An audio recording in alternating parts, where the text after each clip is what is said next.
좋았어요. 자, 여러분 함께 따라서 합시다. 복받는 헌신. 자, 제가 미국에서부터 우리 교인들을 이렇게 쭉 돌이켜 보면서 우리가 어떻게 신앙생활을 해야 하나님이 기뻐하는 삶을 살아갈 수 있을까 하는 생각을 하게 됐습니다. 자, 이 여러 가지를 생각을 하다가 오늘 아브라함과 이삭에 대한 얘기를 하면서 아브라함이 어떻게 하나님께로부터 그렇게 인정을 받고 복을 받게 됐느냐 하면 한마디로 얘기하면 주님이 기억한 바 된 헌신의 삶을 살았다는 거예요. 아브라함은 이 본토 친척 아비집을 떠나라는 하나님의 말씀을 듣고 순종하여 하나님 아버지의 뜻대로 본토 친척 아비집을 떠나와 살아가는 그 길은 평탄한 길은 아니었습니다. 매우 힘들고 어려운 일이었어요. 제가 이번에 미국에 가서 그 캔사스 시티에 가서 집회를 하면서 보니까 거기는 굉장히 땅이 넓고 산이 없어요. 다 평지야, 평지. 산이 있어도 그냥 약간 이렇게 높은 정도? 그래서 거기 가 보니까 농사도 많이 짓고, 그리고 이 소를 놓아서 방목을 하는데 소를 많이 키우더라고요. 그래서 여기에 한국에 교민이 얼마나 되느냐 그랬더니 그 캔사스시티에 한 4,200여 명 된다 그래요. 근데 교회는 몇 개냐 했더니 교회는 한 14개 정도 교회가 된다. 그런데 워낙 땅이 넓고 여기저기 집이 여기 하나 저기 하나, 보통 차가 한번 오는데 짧아야 2시간, 4시간 뭐 이런 데서 오는 거예요. 자, 그래서 교인들이 다 어디에 살고 있는지 어디에 있는지, 그러다가 나이가 들면 차도 운전하고 밤에 못 오고 또 너무 멀어서 못 오니까 꼭 가까운 인근에 이렇게 가고 이렇게 한다고 그래요. 그래서 교회들마다 가보니까 큰 교회가 별로 없더라고요. 연합 집회를 하는데도 큰 교회가 별로 없고 목사님들이 얼마나 고생을 하고 계시는지 애를 많이 쓰더라고요. 제가 부흥에 가서 선교하러 간 것 같아. 그래서 목사님들 다 와서 오히려 강사가 대접받은 게 아니라 목사님들을 대접을 해드리고 이제 2번씩이나 이렇게 식사, 저녁에 모여라 그리고 식사 대접해드리고 그런 일을 했어요. 그리고 이제 거기서 집회를 마치고 그리고 뉴욕으로 갔는데 그 교회는 이제 만백성 교회인데 그 교회는 이제 이민 사회가 다 그렇죠. 평균 교인들이 그 대다수의 교인들이 80대. 근데 제가요 참 특이한 것이 어르신들 모아놓고 설교를 하니까 재밌는 얘기를 해도 그 표정이고 뭐 뭘 해도 그 표정이고, 그래서 참 그러면서도 열심히 이렇게 복음을 전할 수 있는 그런 계기가 됐어요. 그래서 그걸 보면서 야, 이게 세월이라는 게 참 그렇다. 그런데 저들이 하나님 앞에 최선을 다하는 그 모습을 보면서 자, 우리들도 세월이 가는 동안에 하나님 앞에서 내가 어떤 모습으로 비춰질 것인가, 어떤 모습으로 우리가 하나님 앞에 내 자신을 드려야 될 것인가 하는 생각을 하다 보니까 아브라함처럼 하나님께 인정받는 신앙생활을 해야 되겠다. 하나님이 이런 말씀을 하더라고요. 그렇게 하나님의 뜻을 따라서 본토 친척 아비집을 떠나고 고생하면서 그의 나그네 같은 인생의 길을 걸어간 게 아브라함이거든요. 그런데 그 아브라함의 하나님께서 독자 이삭을 제물로 드리라고 했을 때 그가 드렸더니 하나님이 하시는 말씀이 이제야 내가 나를 경외하는 줄 알았다. 너의 생명보다도 소중하고 내 물질보다도 소중하고 내 재산보다도 더 소중하게 여기는 독자 이삭을 하나님의 번제물로 드리라고 했더니 아브라함이 하나님의 말씀에 순종을 한 거예요. 그랬을 때 하나님이 그가 헌신해서 그를 드리려고 할 때 하나님이 멈추게 하고 아브라함아, 내가 사랑하는 내 아들 내 독자라도 내 아들 내 독자라도 내게 아끼지 아니하였으니 따라합시다. 이제야, 크게 이제야 내가 나를 사랑하는 줄 알았다. 여러분 생각해 보세요. 아브라함이 본토 지역 떠나라 그래서 떠났어요? 하나님이 제단을 쌓으라는 곳마다 가서 그가 제단을 쌓고 하나님 앞에 예배드렸던 사람입니다. 우리도 교회 와서 예배드리고 열심히 신앙생활 한다고 하지만은 하나님 앞에 무슨 소리를 들었냐면 철저한 헌신의 삶을 통해서 내가 이 세상의 어느 것보다도 나를 사랑하는 줄을 이제야 알겠다. 이런 신앙을 인정받아야 된다는 거예요. 그런데 신앙생활이 오래 지나면 지날수록, 신앙생활의 연조가 오래 가면 오래 갈수록 하나님 앞에서 점점 멀어지는 거예요. 헌신이 없는 거예요. 하나님은 더 많은 헌신, 내가 편안하고 내가 하나님께 은혜를 입고 산다면 더 많은 하나님을 사랑하는 표현을 하고 살아야 되는데, 우리는 하나님을 사랑하는 표현을 하기보다는 이상하게 신앙생활을 오래 하면 오래 할수록 자기 욕망과 자기 욕심이 자기를 지배해버려요. 그래서 하나님 앞에 헌신이 말라버려요. 하나님께 영광이 되는 삶을 살아가는 게 아니라 자기중심적인 삶을 살아가는 사람이 많아요. 그래서 하나님이 아브라함이 가는 곳마다 제단을 쌓고 예배도 드렸던 사람이지만은, 우리 하나님이 아브라함을 다시 한번 시험하는데 창세기 22장 2절에 이렇게 말씀하잖아요. 같이 한번 읽어보겠습니다.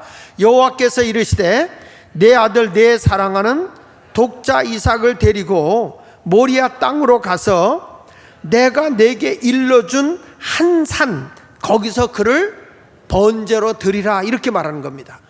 자식하고 같이 예배 드리라는 게 아니라 네 사랑하는 아들 독자 이삭을 헌제로 드리라는 거. 헌제, 그 자식을 죽여서 각을 떠서 태워서 드리라는 거예요. 인신제사를 드리라는 거예요. 인신제사를. 이 하나님이 이러한 엄청난 일을 아브라함에게 하라고 하는 명령이 떨어진 거예요. 이거는 도저히 인격적인 하나님으로서는 할 수 없는 명령이에요. 여러분, 우리 하나님은요, 이단과 같이, 사이비와 같이 인신제사를 원하는 분이 아니에요. 근데 아브라함은 아브라함 크기의 신앙만큼을 하나님이 시험을 하고 있는 거예요. 이 사건에 대해서 유명한 그 성서 해석학자인 풀핏이라고 하는 그 주석학자는 이렇게 얘기를 했어요. 하나님과 아브라함과의 관계에서 이 사건은 하나님의 시험의 확실성, 하나님이 시험을 하는데 얼마만큼 내가 확실하게 하나님을 사랑하는지, 그 시험을 통해서 하나님을 얼마만큼 신뢰하는지에 대한 확실성을 알기 위해서, 그리고 그의 믿음의 전능성, 죽은 자도 살리시는 하나님을 얼마나 내가 믿는지, 그리고 내 자신이 얼마만큼 하나님께 복종의 삶을 통해서 약속된 복을 받기를 원하는지, 그것을 하나님은 알고 싶어 했다는 거예요. 그래서 풀빛 주석학자는 말하는 것이 바로 하나님의 온전한 시험, 하나님의 향한 믿음의 전능성, 그리고 복종을 통해서 얻어지고자 하는 복에 대한 것을 테스트하고 있는 것이다, 이렇게 풀빛은 얘기를 했어요. 여러분, 우리가 신앙생활하면서 감당할 수 없는 하나님의 큰 무게의 시험이 내게 오고 나에게 큰 어떤 헌신의 결단을 요구할 때는 우리 하나님의 예비된 복이 있다는 걸 알아야 돼요. 이거에 대해서 유명한 주석학자인 매튜 헨리 주석학자는 이런 얘기를 했어요. 하나님이 아브라함을 시험하시려고 부르신 것은 이것은 하나님이 아브라함을 들어 올리신 것이다, 이렇게 표현을 했어요. 하나님이 아브라함을 시험하려고 한 것은 그를 까부쓰고 고통 속에 가라앉히고 그를 실망의 자리에 내려앉혀서 불행한 사람을 만들려고 한 게 아니라, 이 시험을 통해서 하나님은 아브라함을 크게 들어 올리신 거다, 높여주신 거라는 거예요. 높여주신 거라는 거예요. 여러분, 우리가 믿음 생활할 때 시련이 오잖아. 그 시련이 왔을 때 주저앉는 것이 아니라 하나님 앞에 인정받는 삶을 살아야 되는 거예요. 그래서 여러분들도 모리아산에 가서 내 사랑하는 내 독자 이삭을 제물로 드려라, 하나님이 시험한 것처럼 우리도 크게 나에게 갈등이 올 만한 시험이 온다면 여러분, 이기는 자가 되십시오. 그래야 하나님의 복이 오는 거예요. 복이. 이걸 무엇으로 하나님이 우리를 시험하느냐 하면, 우리가 감당할 수 없는 감당하라는 헌신이에요. 감당할 수 없는 것의 크기로 하나님이 헌신을 하라는 거예요. 누구나 할 수 있는 그 정도의 헌신이 아니라 정말 하나님을 사랑하는 것이 아니면 감당할 수 없는 크기의 헌신, 그것을 하나님이 던진 거예요. 엄청난 하나님의 충격적인 메시지가 아브라함에게 주어진 거죠. 그런데 아브라함은 이 시험을 이겼어요. 나는 여러분들도 하나님의 큰 시험에서 이기는 자가 되시기를 바랍니다. 그러면 아브라함은 어떻게 이 시험을 이겼느냐? 첫째, 아브라함이 시험을 이긴 것은 새벽의 신앙으로 이긴 거예요. 따라합시다. 새벽의 신앙. 새벽의 신앙을 가져야 하나님의 복이 오는 거예요. 여러분, 새벽을 드린다는 건 뭐예요? 내가 단잠을 헌신한다는 거예요. 피곤함을 헌신한다는 거예요. 창세기 22장 3절 상반절에 보니까 아브라함이 모리아산을 향해 가는데 아침에 일찍 일어났다는 거예요. 아침에 일찍이. 아니, 하나님께 제물로 들어가는데 뭐 굳이 그렇게 일찍이 가나? 요즘에 예배 생활도 게으름 피고 늦게 오는 사람도 있어요. 예배 시간이 11시다 그러는데 그보다 더 늦게 오는 사람도 있어요. 그러면서 딴 사역을 하고 있어. 안 됩니다, 여러분. 우리는 하나님 앞에 새벽을 깨워드릴 수 있는 사람이 돼야 돼요. 아침에 일찍 일어났다. 그러니까 위대한 신앙의 사람은 하나같이 새벽의 사람이에요. 여러분, 다윗 같은 사람이요, 사울왕에게 막 쫓겨가서 생명의 위협을 느낍니다. 그래서 그가 이굴저굴로 막 도망다녀요. 이 토굴로 저 토굴로, 이 바위로 저 바위로 막 도망다니면서 그는 그러한 시련이 오고 어려움이 오고 생명의 위협을 느끼는 상태에서 하나님을 찬양합니다. 시편 57편 7절로 8절에 보면 하나님이여 내 마음이 확정되었고 내 마음이 확정되었사오니 내가 노래하고 내가 찬송하리이다. 내 마음에 확신이 잡힌 게 있다는 거예요. 지금 사울왕이 다윗을 죽이려고 쫓아다니는데 자기 마음은 확정이 돼 있다. 그래서 내가 하나님을 찬송한다는 거예요. 여러분, 예수 믿는 사람은 어려움이 와도 하나님을 찬양하는 거예요. 뭐라고 찬양하는 거 보세요. 내 영광아 깰지어다. 하나님께 영광 돌리는 삶아 깨어날지어다. 비파야 수구마 모든 악기를 동원해서 깨어서 하나님을 찬양하자, 그 말이에요. 언제? 내가 새벽을 깨우리로다. 얼마나 하나님을 멋지게 찬양을 하는지 새벽부터 비파야 수구마 깨어라. 내가 새벽을 깨우려다. 여러분, 우리는 새벽이 오니까 일어납니다. 그렇죠? 새벽이 오니까 일어나죠. 다윗은 새벽이 오기 전에 일어나서 새벽을 기다리는 거예요. 새벽을. 제가 처음 목회 나간 데가 상판이라는 거예요.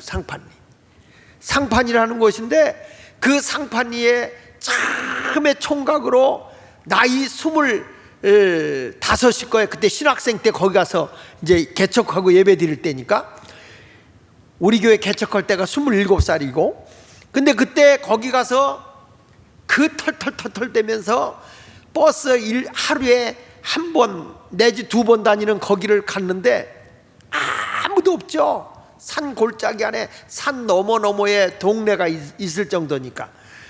그런데 이 다윗이 새벽을 깨운다는 의미가 뭔지 알겠어요.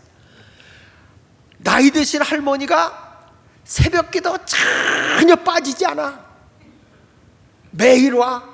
겨울에 눈이 오나 비가 오나 그냥 오는데 겨울 같은 때 나는 정말 힘들더라고. 난로불을 피워놓고 기다려야 되는데. 그런데 어느 날은 와가지고 새벽기도 안 해요. 그랬는데 보니까 눈을 떠보니까 날이 훤해요. 근데 시계를 보니까 밤 12시야. 달이 떠가지고 날이 훤한 거예요. 그러니까 할머니가 새벽기도 하자고 온 거예요. 그래서 아직 시간 안 됐어요. 그러니까 부엌에 가서 불 떼줘가지고 덩어리가 뜨뜻해서 잘락말락 하니까 이 할머니는 새벽기도 합시다 또 그러는 거야. 지금에 와서 보니까 이게 다윗과 같은 거예요. 새벽이 오기 전에 일어나서 새벽을 기다리는 거예요. 여러분들은 새벽에 알람이 울리고 일어나라 난리를 쳐도 아이고 벌써 5시야, 아이고, 새벽이 오기 전에 일어나는 게 아니라 새벽이 왔다고 알려줘도 안 일어나. 그런데 다윗은 지금 뭐라고 얘기합니까? 다시 거기 8절에 보니까 내 영광아 깰지어다, 비파야 수구마 깰지어다. 따라합시다. 내가 새벽을 깨우리로다. 이 다윗은 새벽을 깨운 거예요. 그 정도로 하나님을 찬양하고 하나님을 높인 거죠. 그러니까 다윗이 어떤 사람들과 사울왕을 이긴단 말이에요. 이스라엘의 제2대 왕이 된단 말이에요. 여러분, 우리가 내가 하나님 앞에 첫 시간을 성별해서 드리는 것이 손해가 아닙니다. 잠을 조금 더 자는 것보다 내가 새벽을 깨워 드리는 그 시간이 얼마나 영광된 시간인지 아십니까? 성경의 큰 사건은 다 새벽을 깨운 사건이에요. 한국교회가 이렇게 새벽을 깨우는 건 복 중에 복인 걸 믿으시면 아멘 하세요. 야, 한국 사람들은요, 미국 교인들이 이해를 못하는 거예요. 왜냐? 한국 교회는 새벽부터 새벽 기도를 해요. 미국에 가서도 한국 교인들은 새벽 기도를 해요. 미국은 새벽 기도가 없어. 근데 한국 교인들은 새벽 기도를 해요. 한두 명이 나와도 새벽 기도를 해요. 왜냐? 성경의 모든 사건이 새벽이야. 홍해가 갈라진 것도 새벽이고, 만나가 내린 것도 새벽이고, 여리고성이 무너진 것도 새벽이고, 예수님의 탄생도 새벽이고, 예수님의 부활도 새벽이고, 사건마다, 큰 사건마다 하나같이 새벽을 깨운 거예요. 새벽을. 우리 모두, 여러분들도 이번에 우리가 작정하고 새벽 기도하는데 새벽을 깨우시길 바랍니다. 한번 작정하고 한번 여러분 해보세요. 우리 교인들은 작심 일주일이야. 다음 주 주일부터 42주년 기념 부흥성회니까 여러분들이 저녁 집회도 참여하지만 새벽에도 은혜를 받으시기 바랍니다. 아브라함도 이 시험이 왔을 때 아침 일찍이 모리아산을 향해서 간 거예요. 그러니까 시험에서 이기는 거예요. 이것저것 붙잡고 늘어지는 게 얼마나 많아요. 근데 새벽을 딱 드리는 순간에 잡념이 없어져 버리는 거예요. 여러분, 시험이 왔을 때 다 하나님이 감당하게 해주는 거예요. 고린도전서 10장 13절에 이렇게 말합니다. 사람이 감당할 시험밖에는 너희가 당할 것이 없나니 오직 하나님은 미쁘사 너희가 감당하지 못할 시험당함을 허락하지 아니하시고. 할렐루야. 여러분, 내가 시험이 왔어, 다 감당할 수 있기 때문에 주는 거예요. 나는 시험 들고 어려움이 와서 나는 너무 힘들어, 너무 못해, 그런 소리 하지 마라. 하나님은 딱 감당할 수 있도록 시험해주고, 감당을 못할 것 같으면 시험 당할 쯤에 또한 피할 길을 내가 너희에게 능히 감당하게 하신다 그랬어요. 피할 길을 내사 감당하게 해준다는 거야. 걱정하지 말라는 거예요. 아유, 나는 시험이 너무 많아서 감당 못하겠어요, 어려움이 와요. 걱정하지 말라는 거예요. 하나님이 감당 못할 시험 안 주고, 감당 못할 때는 피할 길을 하나님이 내주시고 하나님이 인도해 주신다고 말씀을 하고 있는 것입니다. 그래서 성경은 말한다고요, 오직 시험을 받을 때 기뻐하라는 거예요. 기뻐하라는 거예요. 흔들고 나면 좋은 일이 생기는 거예요. 그러니까 여러분, 시험 받을 때 내가 하나님께 시험 받는다 하지 말고 하나님은 다 감당할 시험만 주는 거예요. 야고보서 1장 13절 볼래요? 사람이 시험 받을 때 내가 하나님께 시험을 받는다 하지 말지니 하나님은 악에게 시험을 받지도 않고 친히 아무도 시험하지 않는다. 이 말은 무슨 얘기냐면, 너희들을 함정에 빠뜨려서 못되게, 나쁘게, 너희들을 실패하게 이렇게 시험하는 하나님이 아니라는 거예요. 하나님의 시험은 더 좋은 걸로 인도한다는 거죠.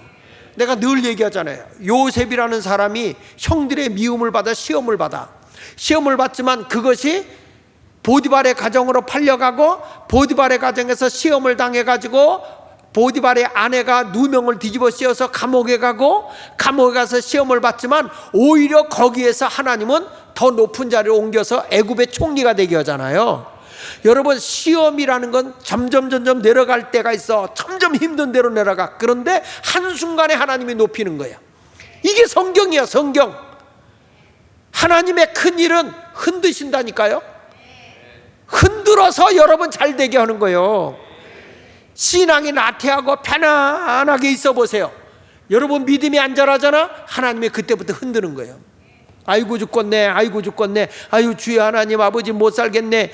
그리고 와서 주님 앞에 맷돌 기도하고 부르짖어 기도하다 보면 능력도 받는 거고 성령도 받는 거고 하나님의 길을 여시는 거예요. 안 되는 것 같은데 잘 되는 게 하나님의 약속인 걸 믿으시면 아멘 하세요. 그러니까 오늘 말씀을 잘 듣고 여러분이 시험이 오거든 낙심하지 말고 주 뜻대로 생활하시기를 바랍니다. 그래서 성도들이 신앙생활할 때 보면 너무 허약하게 신앙생활하면 안 돼. 이거는 그냥 오냐 종교 좋다 이런 식으로 신앙생활하니까 성도들이 신앙이 너무 무슨 말 한마디만 들어도 픽픽 넘어지는 거예요. 여러분 목사가 부드럽고 따뜻하게 여러분을 대해주면 좋겠지. 그치? 응? 부드럽고 따뜻하게 그냥 아주 애기 봐주듯이 그렇게 해주면 좋겠죠. 성경에도 그게 나와. 자 보세요. 데살로니가전서 2장 7절에 보니까 바울이 그러냐. 우리는 그리스도의 사도로서 마땅히 권위를 주장할 수 있다. 사도의 권위를 가지고 너희를 책망할 수 있고 꾸질 수 있다 그 말이야. 그런데 도리어 너희 가운데 어떤 자가 돼요? 유순한 자가 돼요. 마치 어떤 마음으로? 유모가 자기 자녀를 기름같이 하였다. 젖먹이 엄마가 아기를 어린애기 젖먹이듯이 너희를 길렀다는 거예요. 아주 따뜻하게 내가 사도의 권위를 가지고 너희를 훈계도 하고 책망도 할 수 있었지만은 신앙이 갓난애기야, 갓난애기. 그래가지고 그랬죠. 아이고 시험 될 뻔했죠. 이래가지고 그냥 젖만 먹이고 우리 애기 이렇게 키웠다는 거예요. 8절 보세요. 8절 시작. 우리가 이같이 너희를 사모하여 하나님의 복음뿐 아니라 무엇도 우리 목숨까지도 너희에게 주기를 기뻐하면 너희가 우리의 사랑하는 자 됨이니라.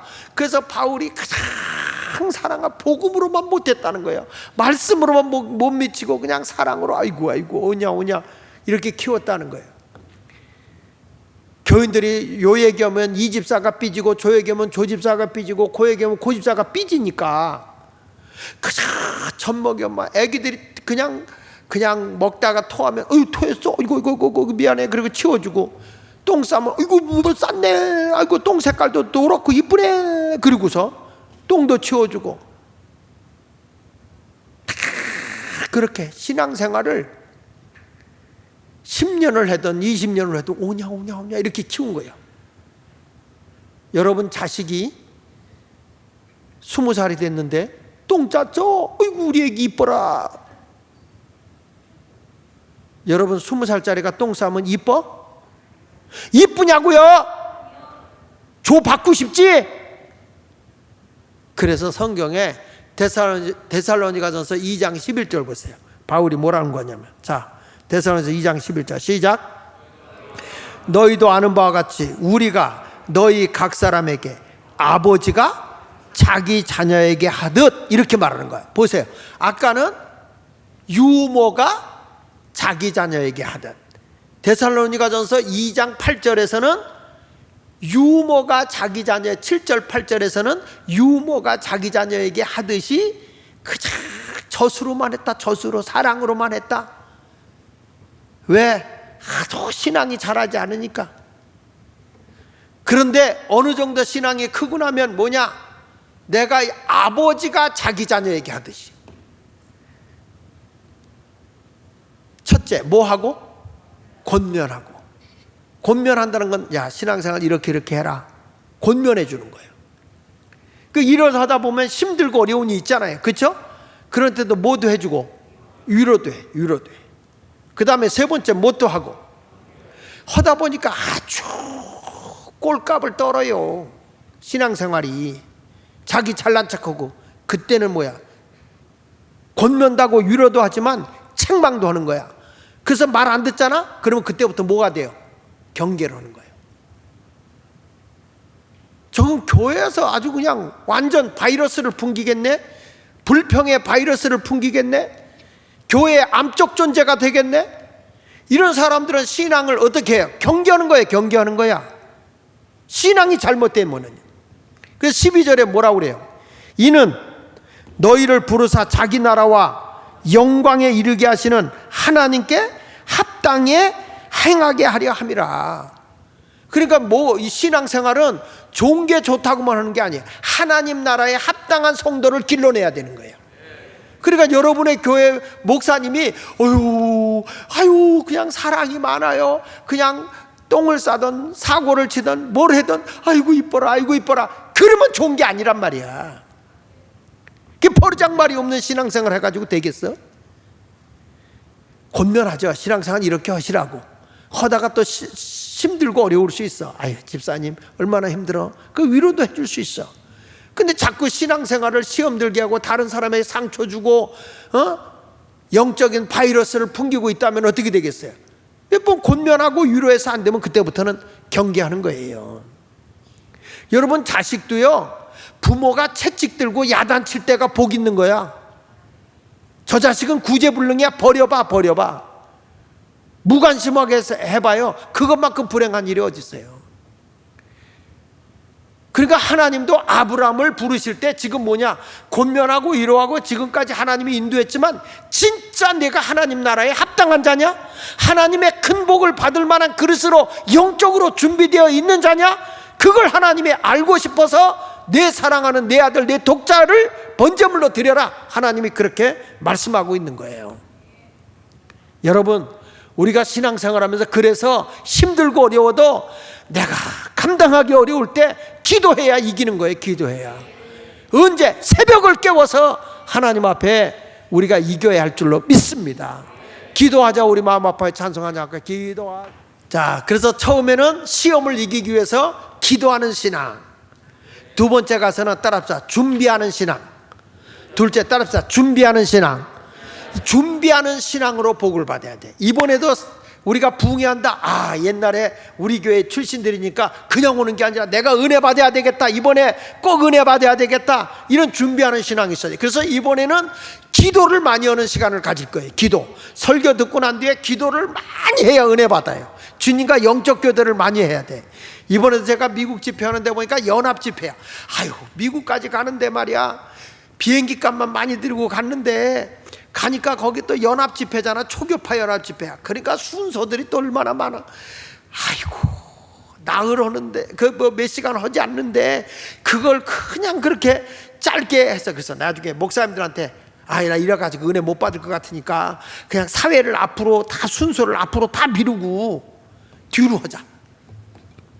은혜 받게 하자. 그래가지고 그냥 죽어라. 기도 많이 하니까 하나님의 은혜가 넘치고 거기서 뭐랄까 캔사스시티에 연합집회 사상 제일 많이 모였고 은혜도 제일 많이 받았고 헌금도 제일 많이 나왔다고 목사님들이 이렇게 좋아하더라고요. 방법 없어요. 은혜 받아야 된다니까. 기도 많이 해서 이번에 은혜 받아야 돼. 근데 은혜는 아무나 주나? 준비되어 있어야 주는 거예요. 준비되어 있어야 사모하고 준비해 하나의 은혜가 주어지는 줄로 믿으시기 바랍니다. 할렐루야. 여기 아브라함도 말이죠. 창세기 22장 3절 하반절에 보니까 그 모리아산을 향해서 이제 가라 그랬더니 번제에 들려 가는데 나귀 안장을 주고 두 종과 그 아들 이삭을 데리고 다 같이 번제에 쓸 나무를 쪼개어 가지고 떠났다 그랬어요. 이게 뭐냐면 준비했다는 거야. 아니 자식을 지금 이걸 죽여서 태워서 드리는데 모리아 산까지 가는 길이요 사흘길이야. 사흘길. 그런데 거기까지 3일 동안 가는데 그걸 이 이삭을 태워서 드릴 만한 장작을 갖고 갔다는 건 적게 갖고 간 게 아니에요.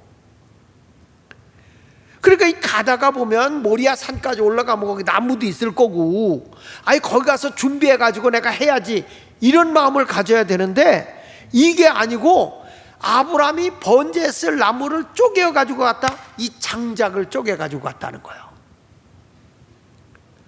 이게 뭐냐면 준비된 마음이에요. 준비된 마음. 아브라함이 장작을 쪼갰다. 이거는요, 아브라함의 마음을 쪼갠 거예요. 마음을.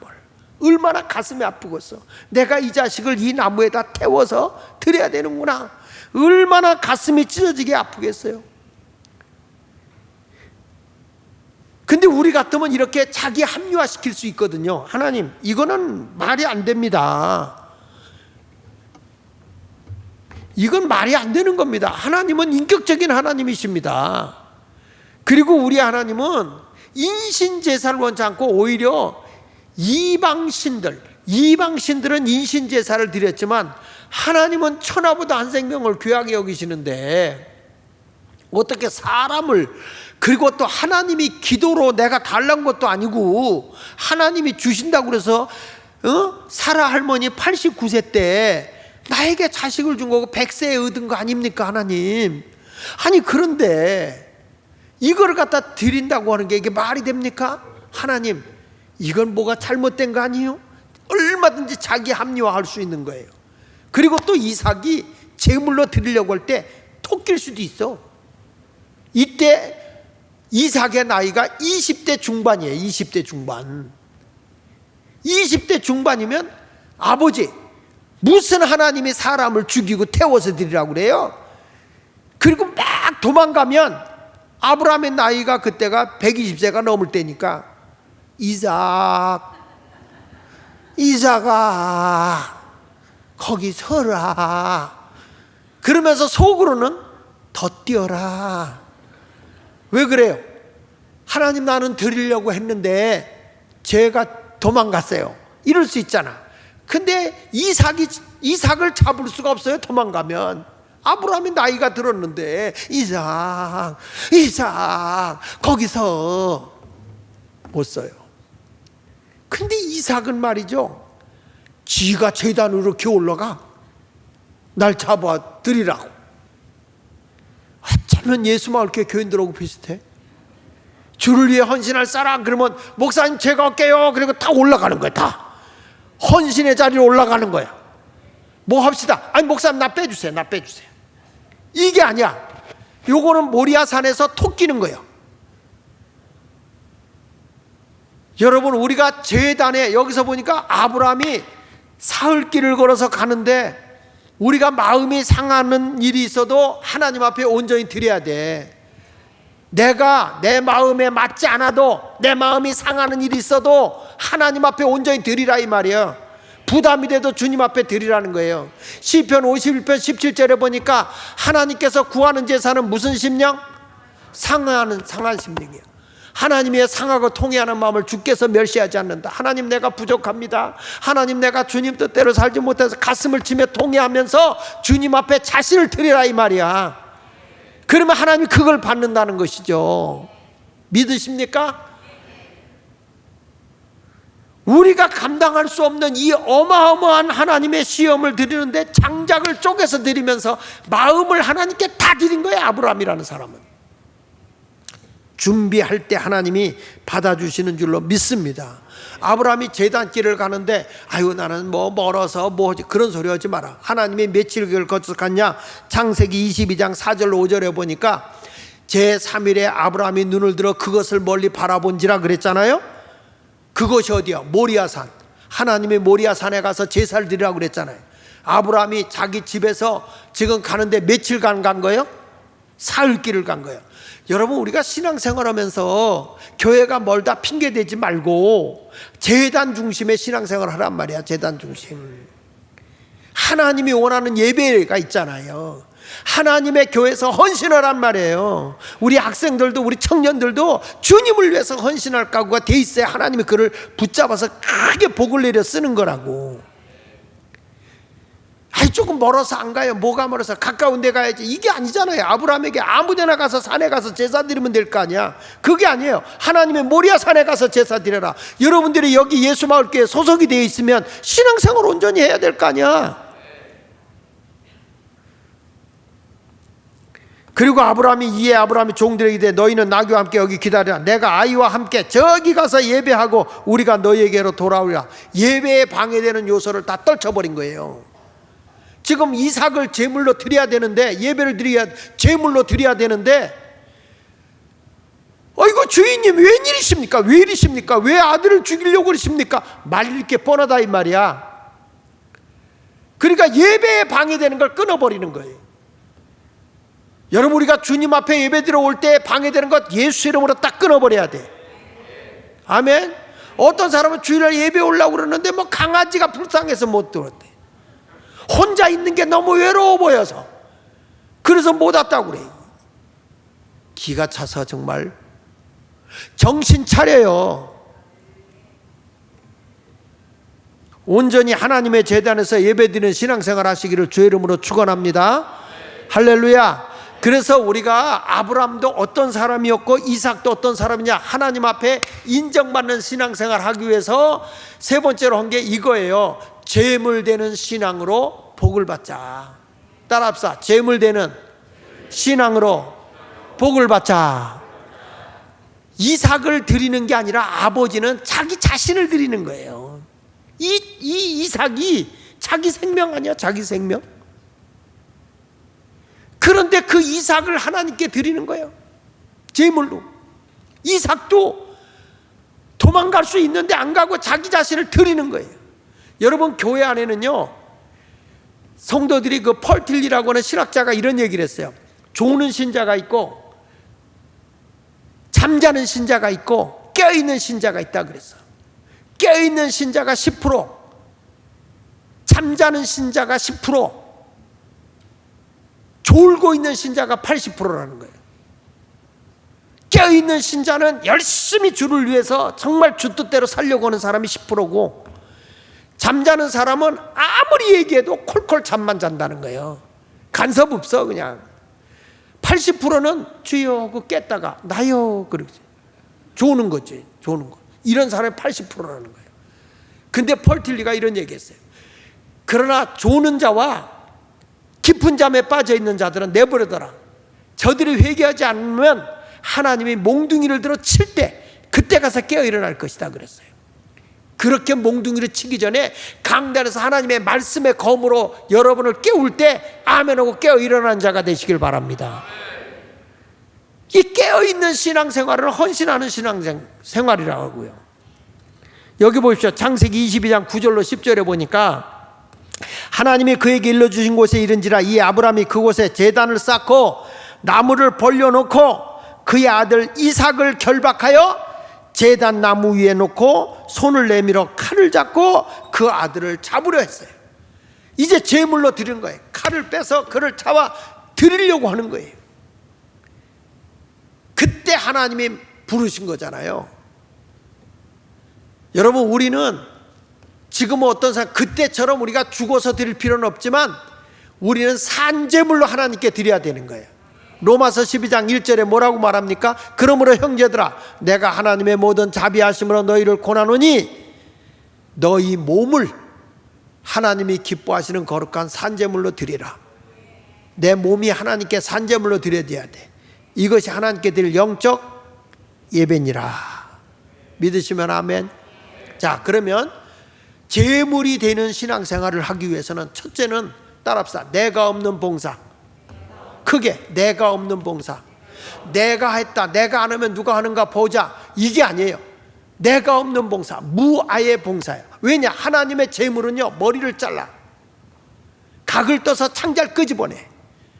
그러니까 머리를 잘라버리니까 이 몸을 받으시는 하나님은, 그래서 너희 몸을 하나님이 기뻐하는 거룩한 산제물로 드리라는 거예요. 몸을 드리는 거예요. 따라합시다. 몸을 드린다. 머리를 드리는 게 아니에요. 귀신은 머리를 받아. 그래서 고사 지낼 때 뭐 놓고 해요?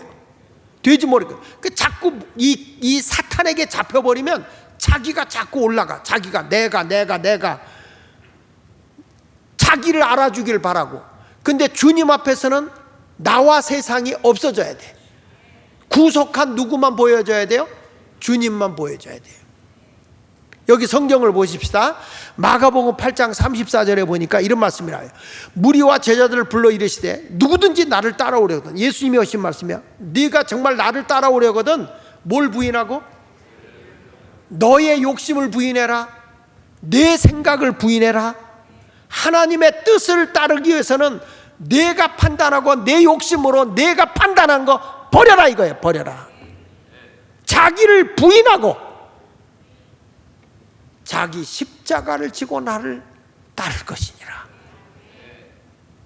하나님이 내게 맡겨준 사명을, 십자가는 뭐예요? 죽음이야. 죽음.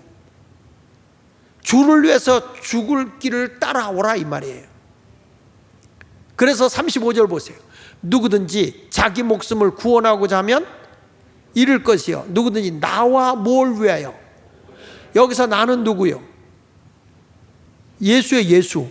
예수 그리스도와 복음을 위하여 자기 목숨을 잃으면 뭐하리라?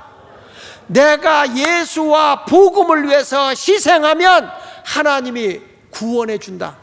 영적인 구원도 주고 물질의 구원도 주고 생활의 구원도 주고 하나님의 구원을 주겠다는 거예요. 누구와 누구를 위해서? 예수와 복음을 위해서 희생하라 그 말이야. 내가 없는 봉사 뭐 하라 그러면은 자꾸 내가 살아나, 내 욕심이 살아나고 내 미래가 자꾸 걱정이 돼. 그런데 여러분, 주님은 예수와 복음을 위해서 희생하라는 거야.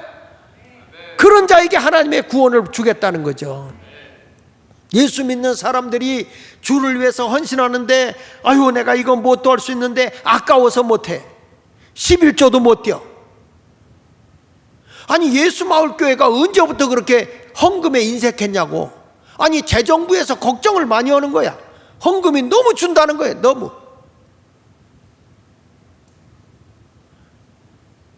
여러분, 이거는 작년보다도 많이 줄었다는 거예요, 헌금이. 그래서 내가 이번에도 미국에서 이렇게 보니까 엄청나게, 이거는 뭐 상상도 못하게 헌금이 안 나왔어요.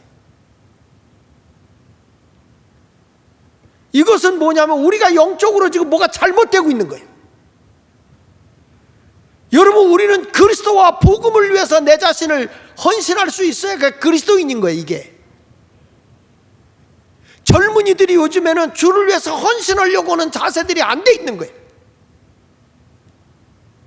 여러분, 교회가 교회다워지려고 하면 젊은 세대들이 주를 위해 살겠다는 일사각오가 일어나야 되는 거예요. 이번에 여러분 야당에서요 뭐까지 발의하려는 줄 아십니까? 국가의 시책이나 뭐에 안 따르면요 교회 해체법을 지금 상정해 놨다고. 교회를 없애겠다는 거야. 정신 바싹 차려야 돼. 지금요 교회가 하나님의 영광을 위해서 주님이 내 자식 이삭이라도 드려. 여러분, 우리 자식들이 하나님 앞에 합당하게 드려졌는지, 올바른 신앙생활하고 있는지 우리가 한번 다시 생각해 보자 그 말이야. 주님을 위해서는 내가 없어야 돼. 내가 자꾸 내 머리가 살아나고 내 계산이 살아나고 내 뜻으로 뭘 하려고 하고, 이게 어떻게 그리스도이니? 다시 한번 마가복음 8장 35절 한번 띄워줘 보세요. 마가복음 8장 35절에 보니까 거기에 누구든지 자기 목숨을 구원하고자 하면 잃을 것이요 나와 복음을 위하여 자기 목숨을 잃으면 구원을 얻으리라. 이 말씀은 예수님이 주신 말씀이에요. 초대교회 성도들이 그래서 자기 걸 자기 것이라 하지 아니하고 주를 위해 생명 바치고 나간 거예요. 그러니까 교회가 사는 거죠. 초대교회가 그렇게 핍박을 당하고 환난을 당해도 생명 걸고 예수를 믿은 거예요. 우리나라 초창기에 교회가 이렇게 크게 일어났던 이유 중에 하나가, 그렇게 6.25 때 순교를 당하고 동네 사람이 예수 믿는 사람들 다 교회를 불지르고 죽이고 이런 일들이 일어났어도 우리는 생명 내놓고 예수를 믿었다고. 지금 1세기가 조금 지나가서 지금에 와서 보면 우리의 신앙이 다 죽어가니 우리의 조상들이 말이야, 신앙의 선진들이 저 하나님의 나라에서 통탄할 거라고. 통탄해. 그게 믿는 거냐? 그게 예수 믿는 거냐? 여러분, 내가 없는 봉사합시다. 예? 내 계산하고 내 뜻대로 살려고 하지 말고 주님이 원하는 그 길을 위해 사세요. 찬송가 있잖아. 나와 세상은 간 곳 없고 구속한 주만 보이도다. 이것이 나의 간증이요 이것이 나의 찬송일세. 우리 찬송 한 장 합시다. 563장 예수 사랑하심을. 563장 그건 알겠지. 563장 예수 사랑하심을. 두 손 들고 할렐루야. 여러분들도 이제부터 내가 없는 봉사합시다. 예? 뭐 설교 딱 떨어지면 벌써 꽁 하고 딱 자기가 살아나는 사람이 있어요. 자기하고 부딪히는 순간에 시험이 들어버려요. 이게 왜냐하면 내가 살아있어서 그래. 내가 그래서 이게 주님의 진리의 말씀이다. 아, 내가 예수와 복음을 위해서 내가 헌신하고 살아야 되겠다. 그럴 때 아멘 하란 말이야. 그래야 하나님의 구원이 이루어진다는 거예요. 희생이 없는 예배는 온전한 예배가 아닌 거예요. 그거는. 그래서 우리는 신앙생활이 어떤 성도가 제물이냐? 첫째는 무아의 신앙, 내가 없는 신앙. 두 번째는 따라서 겸손한 자. 겸손한 신앙을 가져야 그게 제물이에요. 제물은요, 딱 갖다 놓잖아. 불에 태워드리잖아요. 아, 뜨거워. 그리고 튀어나가는 법이 없어. 꼬챙이로 찔러. 그리고 잘 타도록 꼬챙이로 찔러도 아프다고 떼어나가는 법이 없어. 제물은 이미 나는 죽어 있기 때문에. 맞습니까? 불 속에 뜨겁다고 떼어나가는 것도 없고 찔렀다고 아프다고 떼어나가는 법도 없어. 제물은 그냥 그 자리에서 드려지는 거예요. 내 의견이 없어요. 그냥 겸손한 거예요. 겸손한 거. 그래서 예수님도 그랬잖아요. 마가복음 9장 33절부터 35절에 보니까 가버나움에 이르러 계실새 제자들에게 물으시되 너희가 길에서 서로 토론한 것이 무엇이냐. 제자들이 말이야 서로 예수님 앞에서 옆에서 토론한 거야. 누가 더 크냐, 누가 더 예수님이 크게 인정하냐, 우리로 말하면 누가 다음에 장로감이냐, 누가 더 높은 자리에 올라가냐, 이런 걸 갖고 토론한 거야. 그러니까 예수님이 너희들 도대체 길거리에서 무슨 토론을 했어? 뭐 갖고 얘기한 거야? 그랬더니 34절에 그들이 잠잠하니 이는 길에서 서로 누가 크냐 하고 뭐 했다? 논쟁했단 말이야. 논쟁. 누가 예수님의 수제자야? 누가 다음에 예수님의 뒤를 이을 자야? 이거 갖고 싸움박질하는 거예요. 그러니까 예수님께서 35절에 이렇게 말하는 거예요. 시작. 예수께서 앉으사 12제자를 불러 이르시되 누구든지 첫째가 되고자 하면 모든 사람의 무사람의 무엇이 되라? 끝이 되라. 네가 잘났다고 모든 사람 위에 올라서려고 하지 말고 저 끝이 되거라. 오늘 제가 목사님들을 만났더니 감독으로 나왔다가 떨어진 목사님이 자다가도 벌떡벌떡 일어났대. 자다가도 그냥 막 화병이 있어가지고 분해가지고 나 펴준다고 그러고 왜 또 안 줬는가? 그래가지고 막 그냥 자다가도 벌떡벌떡 일어난대. 왜 그런 생각이 드냐면 무사람의 끝이 되려고 한 게 아니라 무사람의 머리가 되려고 해서 그래. 섬기는 사람이면 감독 안 나가지. 그 감독, 그렇게 감독이 좋으면 철모 쓰고 현장 감독 나가면 돼.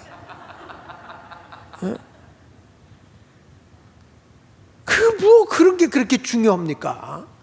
그걸 가지고 식사 대접하고 차하고 하는데 매덕을 썼다는 거예요. 매덕을. 아유, 그런 돈 있으면 나눠주지. 그러니까 자다가도 벌떡벌떡 일어난대. 빚진 거야. 그래서 내가 그랬어. 어차피 빚의 사자니까 잘 됐네. 그랬대. 빚 가운데 사시오. 빚 가운데. 개인의 빚진 거지. 사람들이 자꾸 큰 자리에 올라가고 싶어요. 큰 자리. 그래서 누구든지 첫째가 되고자 하면 무사람의 뭐가 되고 끝이 되고 그 다음에 시작. 무사람을 섬기는 자가 되어야 하리라. 할렐루야. 여기 보니까 내가 무사람의 끝의 자리에 앉고 섬겨라. 이게 섬겨라. 대접을 받고 자꾸 섬겨라. 섬겨. 오늘 전화가 왔어. 전화가 왔는데 어떻게 소문을 들었나 봐. 장 목사님, 저 동부연에 우리 저 원주에 좀 와줘. 그래요. 무슨 일입니까? 우리 원로 목사들이 120명 모여 있는데 거기 와서 설교 좀 해줘. 그래요. 6월 27일 날, 26일이구나. 수요일 날이에요. 수요일 날 나한테 와서 오전 10시 반부터 좀 해줘. 왜요? 그래, 장 목사님이 오는 게 좋겠어. 우리 원로 목사님들이 그렇게 좋아하니까 한번 오라는 거예요. 그러니 또 안 갈 수 없다. 알겠다고. 또 거절을 못 하겠어? 또 거기서 또 잘못하면 노인네들이 섭섭 귀신 들어가면요, 큰일 나거든. 알겠습니다. 하여튼 목회라는 길이 내가 보니까 집회를 가서든 어디를 갔으면 섬김의 자리로 내려가야 시험 안 들지, 자꾸 위에 올라가서 노하려고 그러면 안 돼. 그러니까 우리 교인들이 앞으로 큰 복을 좀 많이 받으시오. 그래서 여러분들이 대접을 받는 사람이 아니라 대접하고 섬기기를 좋아하는 성도들이 되시기를 예수 이름으로 축원합니다. 따라합시다. 받기보다 주는 자가 뭐 있다? 알기는 억수 잘 알아. 여러분, 대접받는 게 좋아요? 주는 게 좋아요? 주는 게 좋아. 대접하는 게 좋아. 그래서 우리 모두가 그런 아름다운 신앙의 삶을 살아갈 수 있기를 바랍니다. 그러니까 성경 이게 바로 겸손의 삶이야. 겸손의 삶. 마가복음 10장 42절로 44절에 이렇게 말합니다. 예수께서 불러다가 이르시되 이방인의 집권, 제자들에게 지금 하는 얘기야. 이방인의 집권자들이 그들의 임으로 주관하고 그 고관들이 그들에게 권세를 부리는 줄 너희가 알거니와. 이게 세상의 집권자들, 권력을 가지고 있는 사람들은 지들 멋대로 임으로 주관한다는 거야. 그러나 여러분 기억하십시오. 이 세상에 사람들이 뭐 권력을 가지고 뒤흔들어도 하나님이 손대면 끝나는 거예요. 하나님이 주물르면 끝나는 거죠. 참새 2마리가 하나 손에 팔리는 것도 하나님의 허락이 없으면 안 된다고 그랬잖아요. 하나님이 보고 계세요. 근데 인생들이 높은 자리에 올라가면 다 자기가 다 하는 줄 알아. 높은 자리에 올라가면 내가 모든 걸 다 하는 줄 알아요. 그런데 43절에 보면 뭐라 그래? 너희 중에는 그렇지 않다. 너희 중에는 그렇지 않을지니 절대 너희는 그렇게 살지 마라. 내가 높은 자리에 올라갔다고 네가 천하를 휘두르고 네가 뭘 다 아는지 착각하지 마라. 너희 중에 누구든지 크고자 하는 자는 너희를 섬기는 자가 되고, 할렐루야, 큰 자가 대접받는 자예요, 섬기는 자예요? 다시 저 좀 보세요. 여러분, 섬김 받는 자가 큰 거예요, 섬기는 자가 큰 거예요? 그 예수님은 섬기는 자가 크다는 거예요. 섬기는 자가. 그 다음에 44절에 보세요. 너희 중에 누구든지 으뜸이 되고자 하는 자는, 최고가 되고자 하는 자는 모든 사람의 뭐가 되라? 그러니까 신앙생활은 역설적이에요. 역설적. 어디 가서 대접 받으면 그게 좋은 것 같지만 아니에요. 대접하는 게 복이에요. 대접하는 게. 그리고 내가 모든 사람보다 위에 올라가는 게 좋지만 밑에 가서 종이 되어 섬기는 게 좋아요. 할렐루야. 야, 요즘에 보면 우리 내 사무실은 주일날 되면 애들이 내 사무실을 그렇게 좋아해요. 엄청 와서 놀아요. 놀기만 하면 좋은데 엄청 어지럽혀놔요. 그래도 걔네들이 좋아. 그래서 계속 오게 해. 걔들이 거기 들어오는 건 우리 손녀들의 백이야. 같이 들어와서 막 노는 거예요. 내가 미국에 갔다 와봤더니 이것들이 컴퓨터를 다 만져가지고 내 설교문이 다 흐트러져 버린 거예요. 다 흐트러져. 그걸 보면서 그래도 좋다. 근데 내가 속으로 이런 생각을 하는 거예요. 이 다음에 후임자 목사님 오면 저들 여기 들어와서 놀 수 있을까? 그 생각을 해보는 거예요.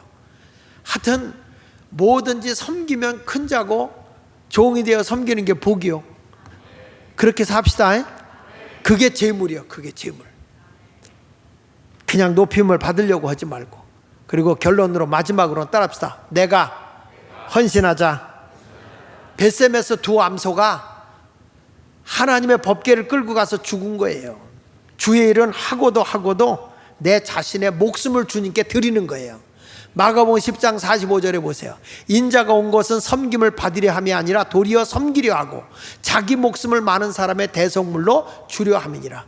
예수님이 오신 목적에 대해서 얘기를 했어요. 내가 온 것은 섬김을 받으려고 온 게 아니라 섬기려 하고, 그리고 자기 목숨을 모든 사람의 대속물로 주려 함이라. 여러분 보십시오. 김동길 교수 이번에 돌아가셨죠. 김동길 교수 돌아가셨는데 그분은 다 자기 시신까지 다 내놨어요. 그렇죠? 집 있는 것도 다 내놨어요. 아이 목사님, 그분이 혼자니까 그렇죠. 송해도 죽었어요. 송해도 그렇게 인기 있는 사람이었지만 죽었지만 그분은 엄청난 재산이 있었어요. 하나도 안 내놨어요. 누가 큰 자입니까? 주님 앞에서. 어차피 썩어져 없어지는데 시신도 연세대학에다 넣고, 집 하나는 자기 고모인가 누구한테 그거 주고, 다 자기가 집필해가지고 나오는 그런 것도 다 사회에다 환원하더라고요. 나는 이게 예수 믿는 자의 큰 자라고 생각해요.